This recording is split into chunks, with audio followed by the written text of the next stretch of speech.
My uncle was Chicago mob boss Sam Giancana, referring to what he felt was a double cross from Joe Kennedy and his son John Kennedy, a promise that was made to him for his assistance.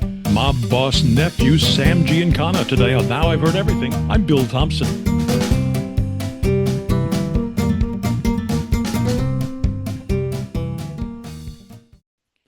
In the 1950s and 60s, one of the most powerful organized crime bosses in America was Chicago's Sam Giancana. He had started his crime career as a youth, joining a youth gang in Chicago, later becoming a hitman and very effective getaway driver for Al Capone. And by the 1950s, Sam Giancana had established himself at the top, and he enjoyed the perks of wealth and infamy and notoriety, started hanging around with celebrities like Frank Sinatra and Marilyn Monroe, and ultimately, Joseph Kennedy. It's been widely reported over the years that Kennedy went to Sam Giancana to try to get his help in getting his son John F. Kennedy elected president in 1960, and by many published accounts, Giancana did help. Now, when Kennedy won the election, and his administration came down hard on organized crime, Giancana took it personally. And we kind of know where history went from there, as we'll get into in this interview in just a few moments. Now, along the way, Sam Giancana's little brother Chuck never got involved into the crime business himself. In fact, he distanced himself from it, as did his son, also named Sam. In 1992, Sam Giancana, the nephew, wrote a book along with his father, Chuck, about his infamous uncle Sam Giancana, and he called the book Double Cross. And that book sheds important new light and a new perspective on some of the most important historic events of the 20th century. I met Sam Giancana, the author, when he was on a book tour. In just a moment, our conversation. Is time travel possible? Well, probably not. But it is possible to listen to a conversation from the 30-year archive of noted radio personality Bill Thompson. Enjoy! So here now, from 1992, Sam Giancana. The title really originates from a statement from my uncle, who was Chicago mob boss Sam Giancana, referring to what he felt was a double cross from Joe Kennedy and his son John Kennedy, a promise that was made to him for his assistance.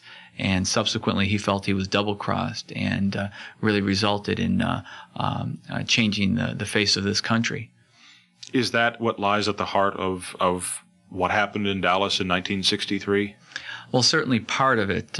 What we discuss in Double Cross is really the joining of two forces, elements of the CIA along with the mob, two organizations that worked together for many, many years. We became first aware of them as the citizens of the country when the CIA announced that they had contracted with the mob to assassinate Fidel Castro. But really, that was just the tip of the iceberg. They had associated with each other for many, many years around the world. And subsequently, with the tarnishing of the relationship, as Bobby Kennedy went after Bobby Kennedy went after Sam Giancana, it resulted in the mob being very upset that they were getting this kind of heat, and simultaneously the CIA was quite upset with the possibility that Jack Kennedy might dismantle the CIA, that he might be pulling out of Vietnam, and subsequently there were a lot of people around Jack Kennedy who were concerned about what their circumstances were going to be.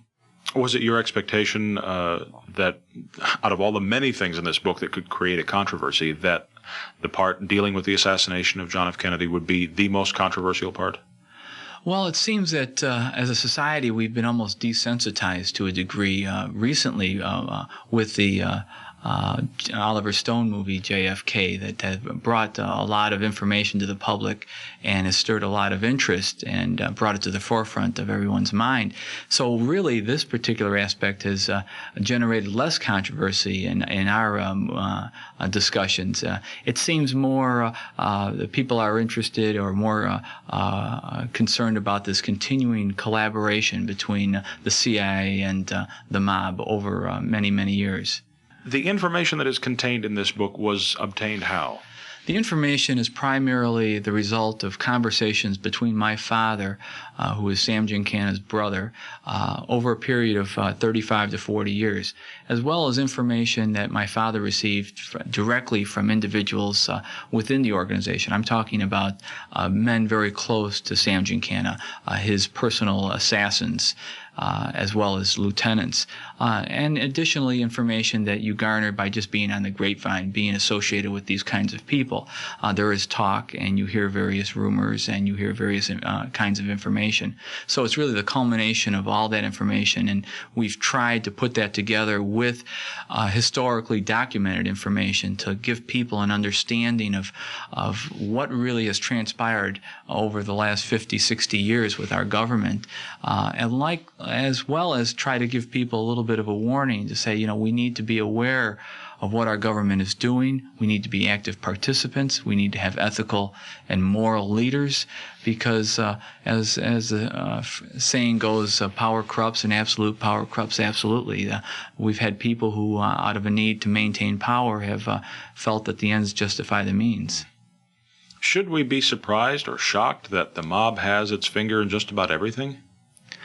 Well, there's been so much written, and there's been so much information that's been available to the public that it shouldn't be a surprise that there has been this continuing criminal element within our own society as well as throughout the world.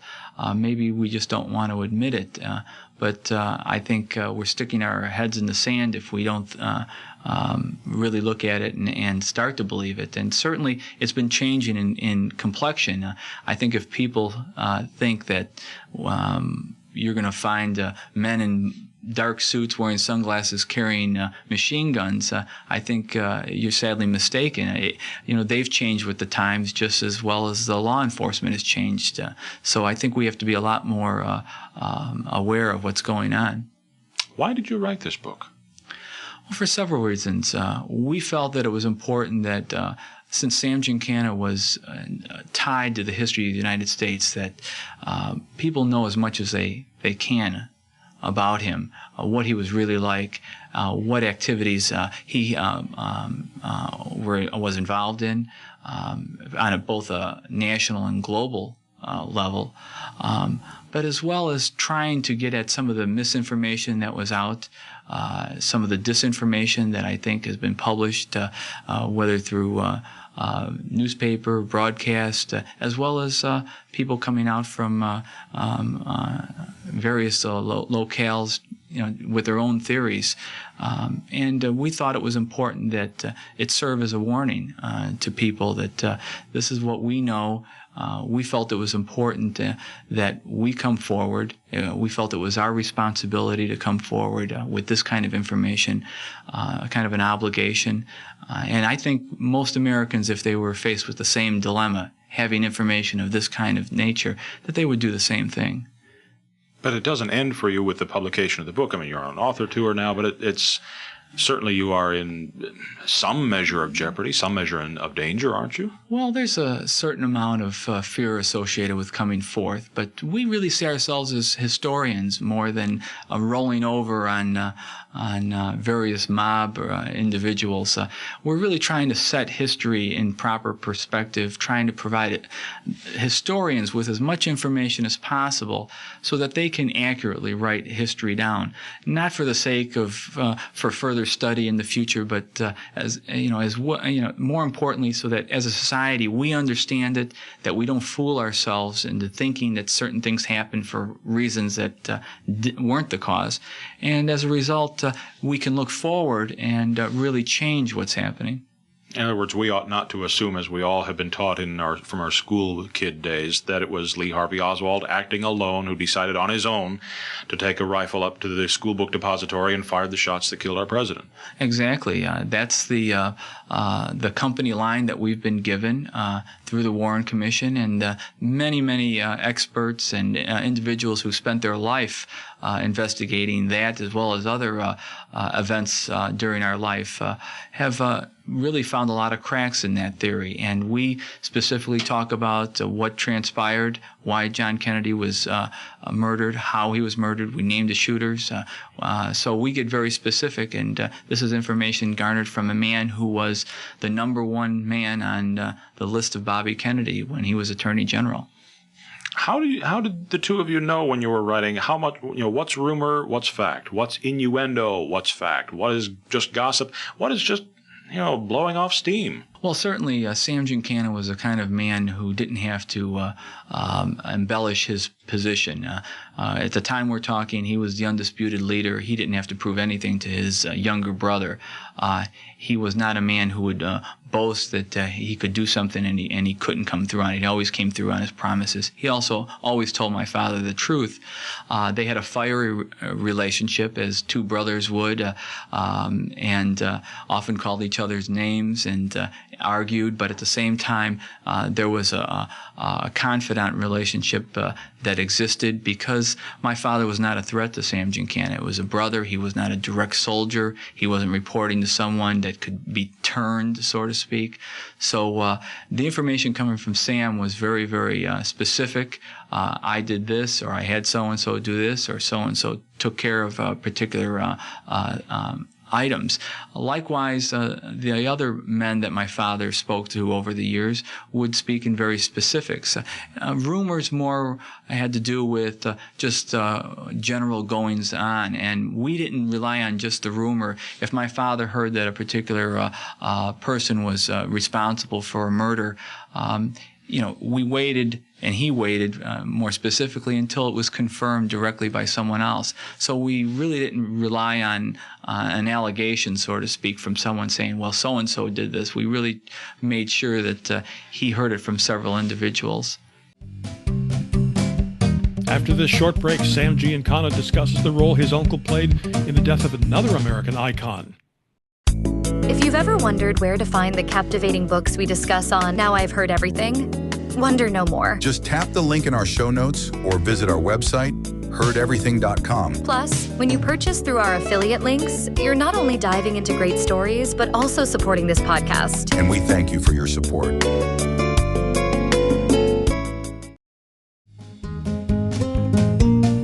Now back to my 1992 conversation with Sam Giancana. What happened to Marilyn Monroe? Well, contrary to popular belief, she did not die as a result of a suicide. Unfortunately, she was a very, very tragic victim. She was murdered.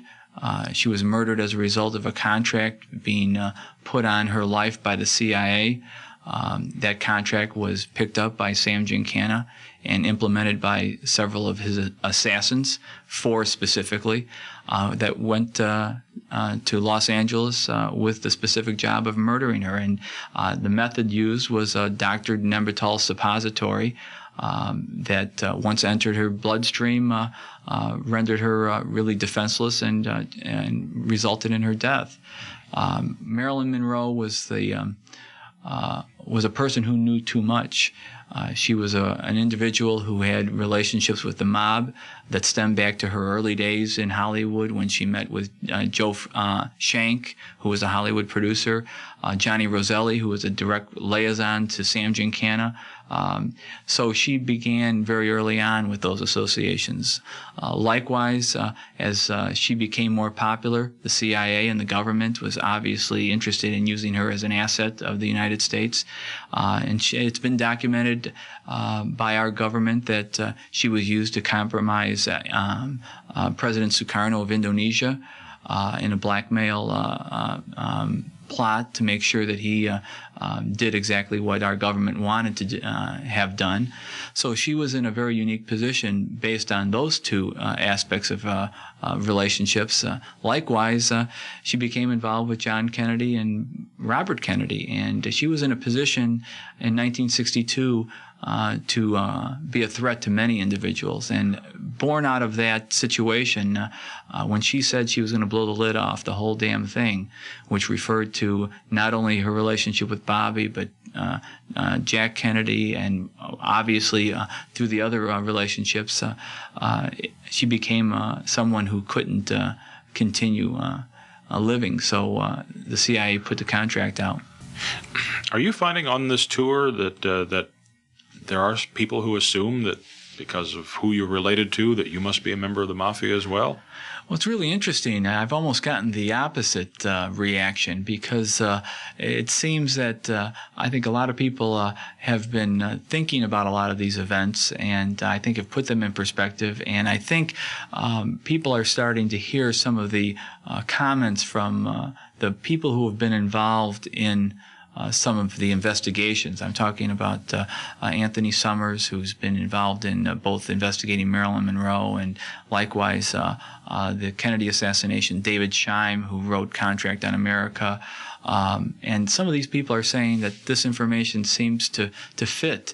And as a result, we're seeing people very, very complimentary in terms of coming forth, that it's important that you do so, and that my background is one that's very traditional, is probably as far removed as being associated with the mob as anything. My parents really wanted me away from that life. They knew that it was important that I control my own destiny, and as a result, went to undergraduate school at Marquette University, went to graduate school in Phoenix, Arizona, and received a master's in international management, and really began a business career. It was a life that my uncle led, and not one that I was associated with. So they've really divorced me from his deeds. So I've been quite fortunate that the public has taken the information in the way it was intended.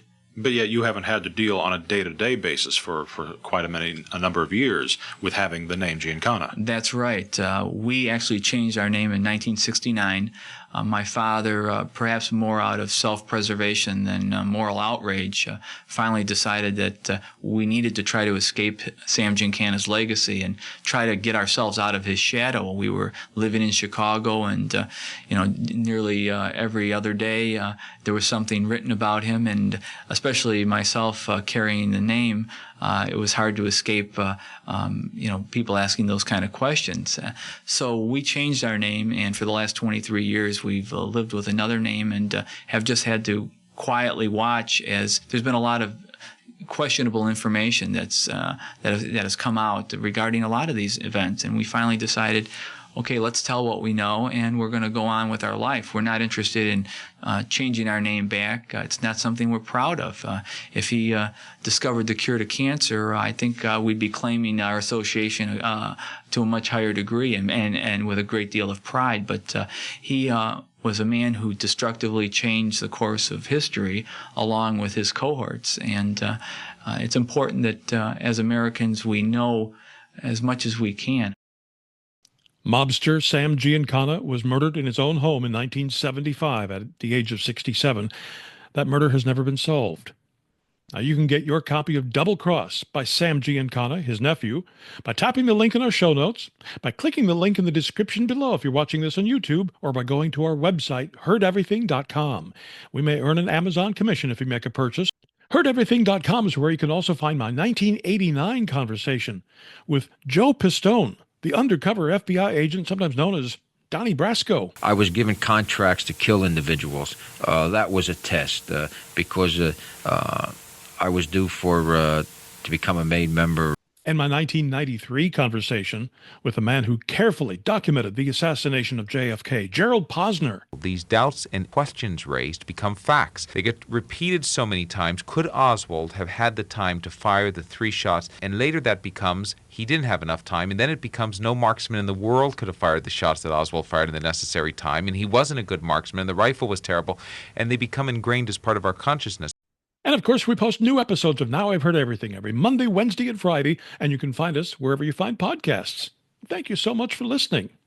Next time on Now I've Heard Everything, Christians around the world, they know the life of Jesus. They know his birth, and they know his ministry and his death, but what about all those years in between? Well, next time we'll revisit my 1998 interview with former Catholic priest Joseph Gerzon, who imagined what the life of the carpenter Jesus would have been like. I think kids must have really enjoyed being with him. He was a person in love with everything alive, from God down to the simplest little creature, and that's fun. And I think people must have enjoyed them. That's next time on Now I've Heard Everything. I'm Bill Thompson.